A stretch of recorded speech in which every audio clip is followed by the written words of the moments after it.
Hi good morning, क्या हाल चाल है मेरे शेरों।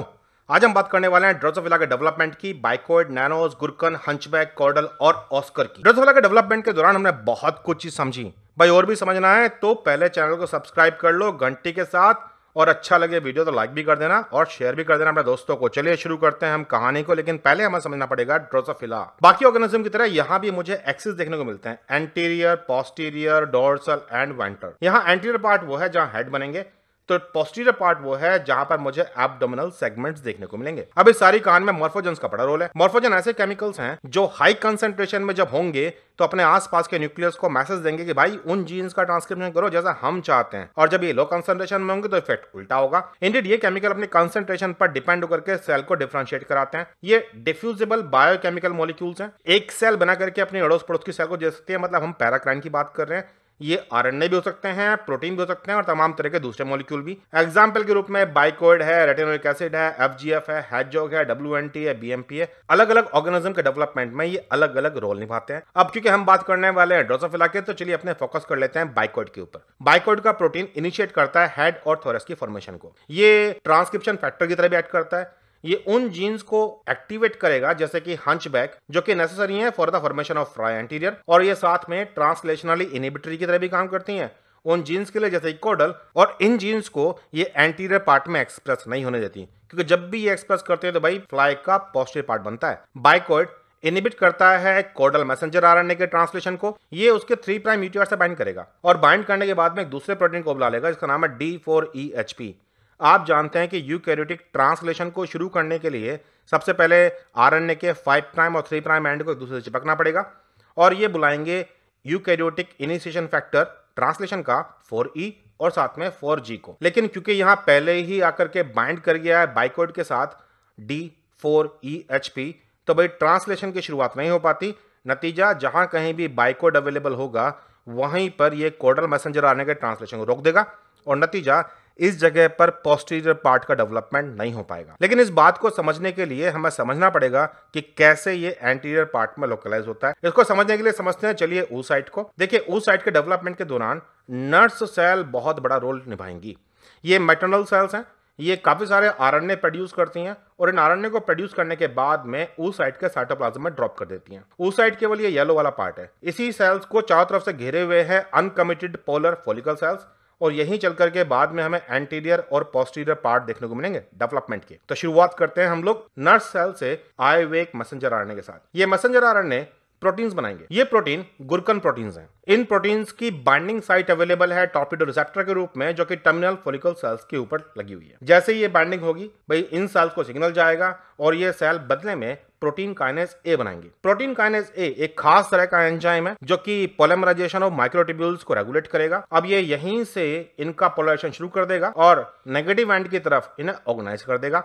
मतलब अब उस साइट में खूब सारे पोलराइज्ड माइक्रोट्यूब्यूल्स अरेंज्ड हैं, माइनस एंड एक तरफ, प्लस एंड एक तरफ। अब इसी दौरान नर्व सेल्स और आरएनए बनाएंगी, जैसे कि बाइकोइड का मैसेंजर आरएनए या फिर ऑस्कर प्रोटीन का मैसेंजर आरएनए। अब ये दोनों messenger RNA by the help of microtubules negative and की तरफ या फिर पॉजिटिव एंड की तरफ इकट्ठा होना शुरू हो जाएंगे। अब जैसे कि ऑस्कर मैसेंजर आरएनए बाइंड करता है काइनेसिन प्रोटीन के साथ, और ये प्रोटीन माइक्रोट्यूब्यूल की हेल्प से इन्हें पहुंचा देते हैं पोस्टीरियर पार्ट पर। यहाँ एक ये बात भी याद रखनी है कि मोटर प्रोटीन्स में मूव करने वाले डाइनिन प्रोटीन्स हमेशा पॉजिटिव एंड से नेगेटिव एंड की तरफ चलते हैं, और काइनेसिन मोटर प्रोटीन्स ये हमेशा नेगेटिव एंड से पॉजिटिव एंड की तरफ मूव करते हैं। यहीं पर चल करके ऑस्कर मैसेंजर आरएनए प्रोटीन भी बनाएगा, oskar protein. Similarly bicoid messenger RNA को पकड़ करके डाइनिन मोटर प्रोटीन्स माइक्रोट्यूब्यूल पर चढ़ करके नेगेटिव एंड की तरफ ले जाएंगे, जो आगे चल करके एंटीरियर पार्ट बन जाएगा। ऑस्कर प्रोटीन बनने के बाद में पोस्टीरियर एंड पर ही सिक्वेस्टर कर देते हैं नैनोस के मैसेंजर आरएनए को, और यहीं पर उनको ट्रांसलेट भी कराएंगे। तो इस तरीके से अब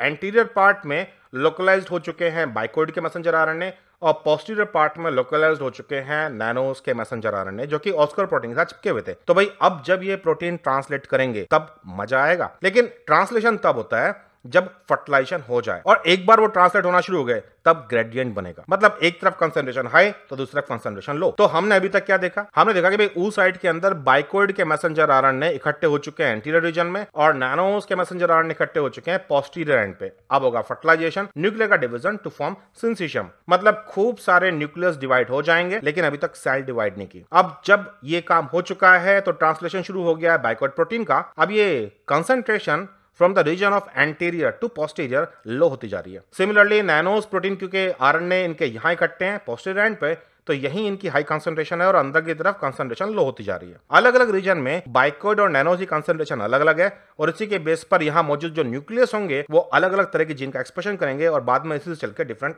ऑर्गन्स और डिफरेंट पार्ट बॉडी के तैयार हो जाएंगे। इस पूरे डेवलपमेंट में कुल मिलाकर के 4 मॉर्फोजेंस हैं जो रोल निभाते हैं। अब ये 4 मॉर्फोजेंस में है, एक तो बाइकोइड, दूसरा है कोडल, तीसरा है हंचबैक और चौथा है नैनोज। इंटरेस्टिंगली जब हम उस साइड देखते हैं तो हमने देखा कि बाइकोइड का आरएनए इकट्ठा हो गया था एंटीरियर पार्ट में, नैनोज का आरएनए हो गया था पोस्टीरियर पार्ट में, लेकिन कोडल और हंचबैक का RNA through out the oocyte available है। हमें लगता है कि हर जगह ये प्रोटीन मिल जाएंगे, लेकिन जब क्लीवेज होने के बाद में ये जीन्स एक्टिवेट होती हैं तो हम पाते हैं कि एंटीरियर वाले रीजन में बाइकोइड और हंचबैक की कंसंट्रेशन हाई है जबकि पोस्टीरियर वाले पार्ट में नैनोज और कोडल की कंसंट्रेशन हाई है। भाई ऐसा क्यों है? देखिए बाइकोइड का मैसेंजर आरएनए जब बाइकोइड का प्रोटीन बनाएगा तो ये कोडल मैसेंजर आरएनए को एक्सप्रेस नहीं करने देगा। मतलब जहां जहां बाइकोइड की कंसंट्रेशन हाई होगी वहां वहां कोडल कंसंट्रेशन लो होगी। सिमिलरली नैनोज के मैसेंजर आरएनए से बनने वाला प्रोटीन जो है हंचबैक के ट्रांसलेशन को रोक देता है। नतीजा जहां जहां नैनोज की हाई कंसंट्रेशन होगी वहीं वहीं पर हंचबैक कंसंट्रेशन भी लो होने शुरू हो जाएगी। तो इस सारी कहानी से हुआ क्या कि भाई हमें ग्रेडियंट मिल गए इन 4 प्रोटीन्स के। एंटीरियर वाले रीजन में बाइकोइड और हंचबैक का ग्रेडियंट है high concentration to low interior की तरफ जाते हुए और पोस्टीरियर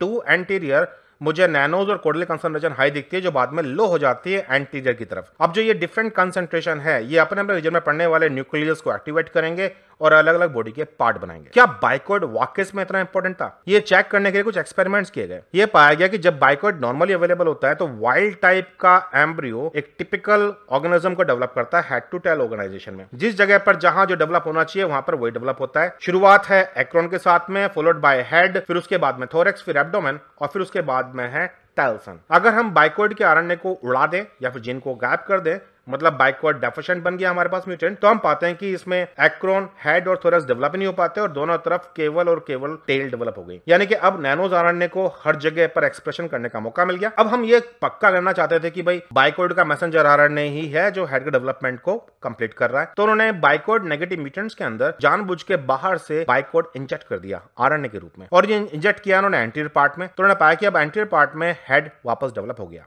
यानी कि भाई बाइकोइड आरएनए ने काम कर डाला। जब बाइकोइड के आरएनए को मिडल में हमने इंजेक्ट किया तो हेड मिडल में ही बना और जब हमने एक वाइल्ड टाइप का एम्ब्रियो लिया जिसके ऑलरेडी एंटीरियर टाइप पर बाइकोइड का आरएनए था और वहां हमने पोस्टीरियर की तरफ और इंजेक्ट कर दिया तब हमने पाया कि भाई जहां जहां बाइकोइड था वहीं वहीं पर हेड डेवलप हुआ। Head tail head. तो ये एक्सपेरिमेंट कंफर्म कर रहा था कि बाइकोइड मैसेंजर आरएनए है जो एंटीरियर पार्ट को डेवलप करने के लिए जरूरी है। तो कुल मिलाकर बात ये निकली भाई कि बाइकोइड जो है 2 तरीके से फंक्शन करता है। ट्रांसक्रिप्शन फैक्टर की तरह भी ये एंटीरियर स्पेसिफिक जीन्स को ऑन कराता है और ये ट्रांसलेशन रिप्रेसर की तरह भी होता है।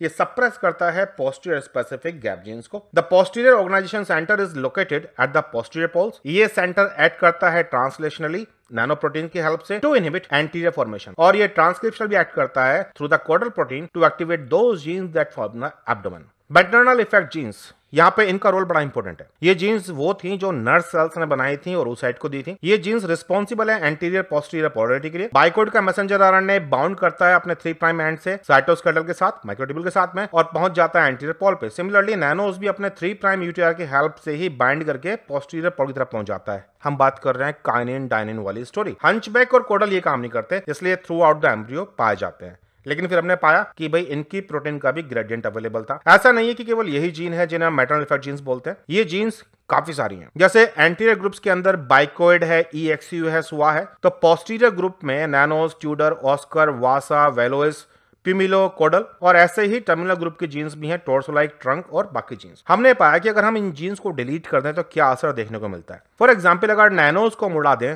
तो एब्डोमेन नहीं बनता, ऑस्कर को उड़ा दीजिए एब्डोमेन नहीं बनेगा, पोल सेल्स नहीं बनेंगी। वेलोइस को उड़ा दीजिए, नो एब्डोमिनल नो पोल सेल्स, सेलुलाइजेशन डिफेक्टिव। सिमिलरली वासा को उड़ा देंगे तो फिर हमें नो एब्डोमेन नो पोल सेल्स, ओजेनेसिस का डिफेक्ट। तो मतलब हर जीन को उड़ा देने से हमें कुछ ना कुछ असर देखने को मिलता है। टोर्सो लाइक को उड़ाने से हमें टर्मिनाई नहीं मिला करते। तो इन एक्सपेरिमेंट्स ने हमें यह बताया कि maternal effect genes anterior posterior polarity of the Drosophila embryo इसके लिए बहुत क्रिटिकल है। चलिए अब समराइज कर लेते हैं स्टोरी को। हमने ये देखा था कि जो ऊ साइड था उसमें एंटीरियर पार्ट में बाइकॉइड का आरएनए इकट्ठा था और पोस्टीरियर पार्ट में नैनोस का। और फिर हमने ये भी पाया कि जब कभी फर्टिलाइजेशन हुआ और ये चीन एक्टिवेट्स हुई तो अल्टीमेटली मुझे बाइकॉइड कंसंट्रेशन हाई देखने को मिली एंटीरियर पार्ट में और कोडल और नैनो प्रोटीन्स की कंसंट्रेशन हाई देखने को मिली पोस्टीरियर पार्ट में। अब ये जो डिफरेंट कंसंट्रेशन थी अपने अपने रीजन में पड़ने वाले न्यूक्लियस को उन्होंने ट्रांसक्रिप्शनली एक्टिवेट किया, रेगुलेट किया और उनसे वो पार्ट बनवाए जिन्हें हम हेड, थोरेक्स, एब्डोमेन और टेल के रूप में जानते हैं अपनी सही लोकेशन पर, anterior to posterior. I hope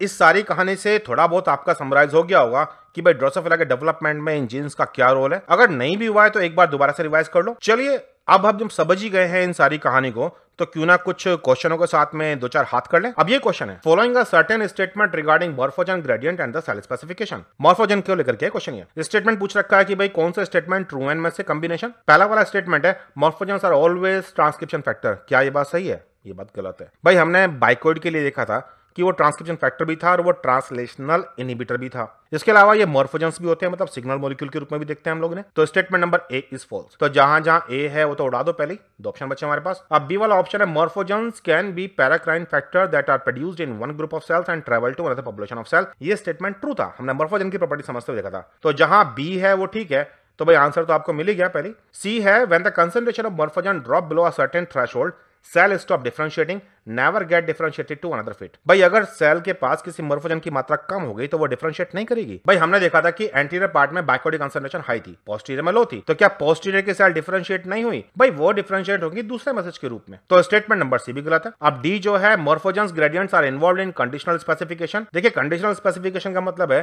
कि कोई सेल क्या बनने वाली है इस पर डिपेंड करेगा कि एनवायरमेंट उसे क्या मैसेज दे रहा है। तो यहां भी तो हम ये देख रहे हैं एनवायरमेंट के रूप में ये ग्रेडियंट तो काम कर रहे थे कि बाइकॉइड अवेलेबल है या नैनोस या कोडल अवेलेबल है। तो ये स्टेटमेंट तो ठीक था, यानी कि मेरा करेक्ट आंसर है option number 2 B and D statement. अब इस क्वेश्चन को देखिए, एक early cleavage stage wild type Drosophila embryo लिया, इसको इंजेक्ट कर दिया बाइकॉइड मैसेंजर आरएनए के साथ में, हुई पोस्टीरियर पोल। मतलब इस एम्ब्रियो के एंटीरियर पार्ट में ऑलरेडी बाइकॉइड आरएनए होगा, ये वाइल्ड टाइप है, और हमने इसके पोस्टीरियर पार्ट में भी बाइकॉइड इंजेक्ट कर दिया। अब बताओ क्या होगा? याद है एक्सपेरिमेंट हमने देखा था अभी थोड़ी देर पहले, हमने पाया था कि ऐसा करने पर दोनों ही तरफ हेड डेवलप हो जाएंगे दोनों पोल्स के ऊपर। तो ऑप्शन नंबर 2 है इसका करेक्ट आंसर। अब हमने मैटरनल इफेक्ट जीन्स की बात भी की थी, ये बड़ा इंपॉर्टेंट है in establishing the anterior posterior polarity of the Drosophila embryo. Mutant phenotypes arise when genes of these families are mutated. The following table analysed genes and phenotype observed on mutation of this genes but not correctly match. यहाँ torso, vasa, oskar और bicoid की बात की गई है। आपको याद होगा टोर्सो की हमने बात की थी टर्मिनल वाले रीजन में। तो टोर्सो लाइक अगर जीन्स डिलीट हो जाए तो भाई टर्मिनाई नहीं बनते।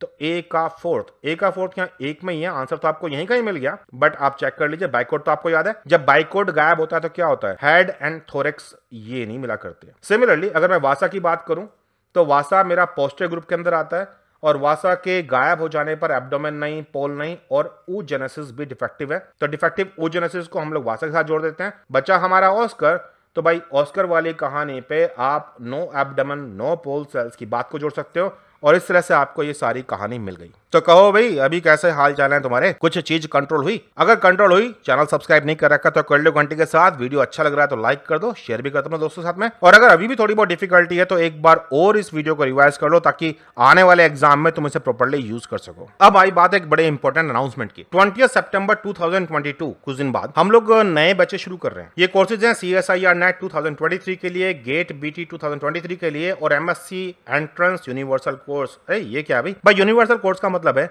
कि अगर आप MSc बायोटेक या MSc माइक्रोबायोलॉजी के एंट्रेंस की तैयारी कर रहे हैं तो आपको अलग अलग यूनिवर्सिटी में जाना है, अलग अलग इंस्टीट्यूट्स हैं, बहुत सारे डिफरेंट एग्जाम्स हैं, गेट बी वगैरह या IIT जैम वगैरह। तो बजाय उन सबकी अलग अलग तैयारी करने के सबके कोर्स को मिलाजुल करके हमने एक कोर्स डिजाइन किया। अब इस एक कोर्स के थ्रू क्लास करने पर आप इन सभी एग्जाम्स की तैयारी कर पाओगे। साथ ही इंपॉर्टेंट डिस्काउंट ऑफर्स भी हैं, लेकिन ये डिस्काउंट ऑफर्स 19 सितंबर तक ही अवेलेबल हैं। तो भाई जल्दी करो, कांटेक्ट करो मुझे व्हाट्सएप पर 9013902981 और डिटेल्स पाओ इन कोर्सेज के बारे में और डिस्काउंट्स के बारे में, और अपने एग्जाम की तैयारी करते रहो। इस टॉपिक को रिवाइज करो और भी टॉपिक रिवाइज करो और एग्जाम को फोड़ करके आओ। चले फिर, all the best, bye bye.